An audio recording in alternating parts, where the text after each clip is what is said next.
ॐ जननीं शारदां देवीं रामकृष्णं जगद्गुरुं पादपद्मे तयो स्थित्वा प्रणमामि मुहुर्मुहुः प्रणमामि मुहुर्मुहुः प्रणमामि मुहुर्मुहुः। শতরূপে সারদা থেকে পাঠ। বিষয় শিশিমা সেবক চতুষ্টয়ের দৃষ্টিতে। এবারের সেবক চতুর্থ সেবক স্বামী শারদানন্দ। পরের অংশ পাঠ করছি। শুধু কথাতেই নয়, তার সকল আচরণেও শ্রীমায়ের প্রতি তার ওই মনোভাব প্রতিফলিত হতো।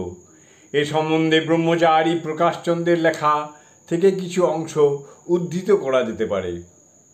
মায়ের ইচ্ছার ওপর তিনি অর্থাৎ স্বামী শারদানন্দ কখনো নিজের ইচ্ছা প্রয়োগ করিতেন না।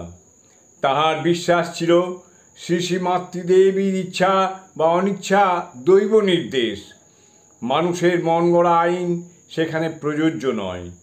শরৎ কখনোই সেই ইচ্ছা বা অনিচ্ছার প্রতিবাদ করেন নাই।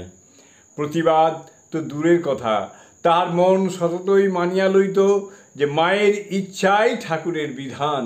বলিতেন, মা ও ঠাকুর কি আলাদা?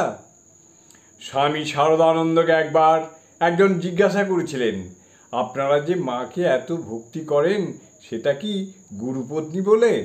মহারাজ উত্তর দেন, না তা নয়, ঠাকুর ও মা অভেদ। তবে ঠাকুরের সঙ্গে তর্ক করা চলত, মার সঙ্গে চলে না।